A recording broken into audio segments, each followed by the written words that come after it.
State bank of ಇಂಡಿಯಾದಿಂದ ನೇಮಕಾತಿಯ ಹೊಸ ಅಧಿಸೂಚನೆ ಬಿಡುಗಡೆಯಾಗಿದೆ ನೋಡಿ. ಬೋತ್ ಮೇಲ್ ಆ್ಯಂಡ್ ಫಿಮೇಲ್, ಪುರುಷ ಮತ್ತು ಮಹಿಳಾ ಅಭ್ಯರ್ಥಿಗಳು, ಹಾಗೆ ಕರ್ನಾಟಕದ ಯಾವುದೇ ಡಿಸ್ಟಿಕ್ಕಿಂದ ಕೂಡ ನೀವು ಆನ್ಲೈನ್ ಮೂಲಕ ಈ ಒಂದು ವೆಬ್ಸೈಟ್ಗೆ ಹೋಗಿ ಅರ್ಜಿಗಳನ್ನು ಸಲ್ಲಿಸಬಹುದಾಗಿರುತ್ತೆ. ಇನ್ನು ಫ್ರೆಂಡ್ಸ್, ಈ ಒಂದು ಹುದ್ದೆಗಳಿಗೆ ಸಂಬಂಧಪಟ್ಟಂತೆ ಆನ್ಲೈನ್ ಮೂಲಕ ಅಫಿಷಿಯಲ್ ವೆಬ್ಸೈಟ್ನ ನೇರ ಲಿಂಕು ವಿಡಿಯೋ ಡಿಸ್ಕ್ರಿಪ್ಷನ್ ಬಾಕ್ಸಲ್ಲಿ ಇರುತ್ತೆ ನೋಡಿ. ಇನ್ನು ವಯೋಮಿತಿ ಹಾಗೂ ವಿದ್ಯಾರ್ಹತೆ, ವೇತನ ಶ್ರೇಣಿ, ಅರ್ಜಿ ಶುಲ್ಕ ಎಲ್ಲ ಮಾಹಿತಿ ವಿಡಿಯೋದಲ್ಲಿರುತ್ತೆ. ವಿಡಿಯೋನ ಕೊನೆವರೆಗೆ ನೋಡಿ. ನೇಮಕಾತಿಯ ಸಂಸ್ಥೆ ಸ್ಟೇಟ್ ಬ್ಯಾಂಕ್ ಆಫ್ ಇಂಡಿಯಾದಿಂದ ನೇಮಕಾತಿ ಆಗಿರುತ್ತೆ. ವೇತನ ಶ್ರೇಣಿ 36,000ದಿಂದ 1,00,000ದವರೆಗೆ ಪರ್ ಮಂತ್ ಸ್ಯಾಲರಿ ಆಗಿರುತ್ತೆ. ಇದು ಜಾಸ್ತಿ ಕೂಡ ಆಗ್ತಾ ಹೋಗುತ್ತೆ. ಇನ್ನು ಉದ್ಯೋಗಗಳು ನೋಡಿ, 131 ಹುದ್ದೆಗಳಿದ್ದಾವೆ. ಇಲಾಖೆಯಲ್ಲಿ 131 ಹುದ್ದೆಗಳಿದ್ದಾವೆ. ಹಾಗೆ ಉದ್ಯೋಗ ಸ್ಥಳ ಕರ್ನಾಟಕ ಸೇರಿ ಆಲ್ ಇಂಡಿಯಾದಲ್ಲಿ ನೇಮಕಾತಿ ಮಾಡಿಕೊಳ್ಳಲಾಗುತ್ತೆ ಆಯ್ಕೆಯಾದಂಥ ಅಭ್ಯರ್ಥಿಗಳಿಗೆ.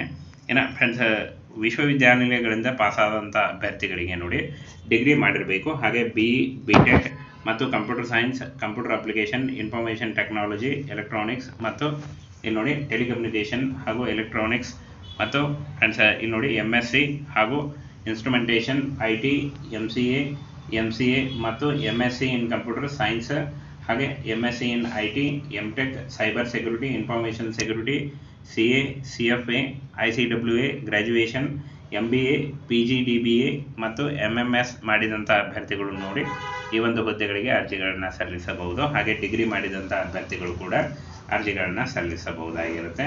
ಇನ್ನು ಇಲ್ಲಿ ನೋಡಿ ಸರ್ಕಲ್ ಡಿಫೆನ್ಸ್ ಬ್ಯಾಂಕಿಂಗ್ ಅಡ್ವೈಸರ್ ಒಂದು ಹುದ್ದೆ ಇದೆ. Assistant manager 23 ಹುದ್ದೆಗಳಿದ್ದಾವೆ.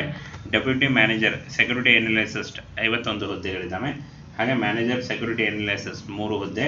Assistant general manager 3 ಹುದ್ದೆ ಇದೆ ನೋಡಿ. ಇನ್ನು ಮೆಡಿಕಲ್ ಕ್ರೆಡಿಟ್ ಇಲ್ಲಿ ನೋಡಿ ಮ್ಯಾನೇಜರ್ ಕ್ರೆಡಿಟ್ ಅನಲಿಸಿಸ್ಟ್ 50 ಹುದ್ದೆಗಳಿದ್ದಾವೆ ನೋಡಿ. ಇಷ್ಟೊಂದು ಹುದ್ದೆಗಳಿದ್ದಾವೆ. ಈ ಒಂದು ಹುದ್ದೆಗಳಿಗೆ ಆಯ್ಕೆ ಮಾಡಿಕೊಂಡು ನೀವು ಅರ್ಜಿಗಳನ್ನು ಸಲ್ಲಿಸಬಹುದು. ಇನ್ನು ವೇತನ ಶ್ರೇಣಿಯನ್ನು ನೋಡೋದಾದರೆ ಇಲ್ಲಿ ನೋಡಿ ಸರ್ಕಲ್ ಡಿಫೆನ್ಸ್ ಬ್ಯಾಂಕಿಂಗ್ ಆಫೀಸರ್ 24,000 ಇರುತ್ತೆ. ಹಾಗೆ ಇನ್ನು ಇಲ್ಲಿ ನೋಡಿ ಅಸಿಸ್ಟೆಂಟ್ ಮ್ಯಾನೇಜರ್ 36,000ದಿಂದ 63,000. ಹಾಗೆ ಇನ್ನು 48,000ದಿಂದ 69,000 ಇರುತ್ತೆ ನೋಡಿ ಡೆಪ್ಯೂಟಿ ಮ್ಯಾನೇಜರ್. ಹಾಗೆ ಇನ್ನು ಫ್ರೆಂಡ್ಸ್ ಅಸಿಸ್ಟೆಂಟ್ ಜನರಲ್ ಮ್ಯಾನೇಜರ್ 89,000ದಿಂದ 1,00,000. ಹಾಗೆ ಮ್ಯಾನೇಜರ್ ಕ್ರೆಡಿಟ್ ಅನಲಿಸಿಸ್ಟ್ 63,000ದಿಂದ 78,000ವರೆಗೆ ಪರ್ ಮಂತ್ ಸ್ಯಾಲರಿ ಆಗಿರುತ್ತೆ. ಇನ್ನು ವಯೋಮಿತಿಯನ್ನು ನೋಡೋದಾದರೆ 42 ವರ್ಷದ ಒಳಗಿನವರು ಅರ್ಜಿಗಳನ್ನು ಸಲ್ಲಿಸಬಹುದು. ಹಾಗೆ OBC ಅಭ್ಯರ್ಥಿಗಳಿಗೆ 3 ವರ್ಷ ಮತ್ತು SC/ST ಅಭ್ಯರ್ಥಿಗಳಿಗೆ 5 ವರ್ಷಗಳ ವಯೋಮಿತಿ ಸಡಿಲಿಕೆ ಕೂಡ ಇರುತ್ತೆ ನೋಡಿ. ಇನ್ನು ಅರ್ಜಿ ಶುಲ್ಕವನ್ನು ನೋಡೋದಾದರೆ SC/ST PWD ಅಭ್ಯರ್ಥಿಗಳಿಗೆ ಯಾವುದೇ ರೀತಿಯ ಅರ್ಜಿ ಶುಲ್ಕ ಇರಲ್ಲ. ಇನ್ನು ಸಾಮಾನ್ಯ EWS OBC ಅಭ್ಯರ್ಥಿಗಳಿಗೆ 750 ರೂಪಾಯಿ ಇರುತ್ತೆ. ಪಾವತಿ ಮಾಡುವ ವಿಧಾನ ನೀವು ಆನ್ಲೈನ್ ಮೂಲಕ ಪಾವತಿಯನ್ನು ಮಾಡಬಹುದು. ಇನ್ನು ಫ್ರೆಂಡ್ಸ್, ಪ್ರಮುಖ ದಿನಾಂಕಗಳನ್ನು ನೋಡೋದಾದರೆ ಇಲ್ಲಿ ನೋಡಿ ಅರ್ಜಿ ಸಲ್ಲಿಕೆ ಆಲ್ರೆಡಿ ಶುರುವಾಗಿದೆ. ಅರ್ಜಿಗಳನ್ನು ಸಲ್ಲಿಸಬಹುದು.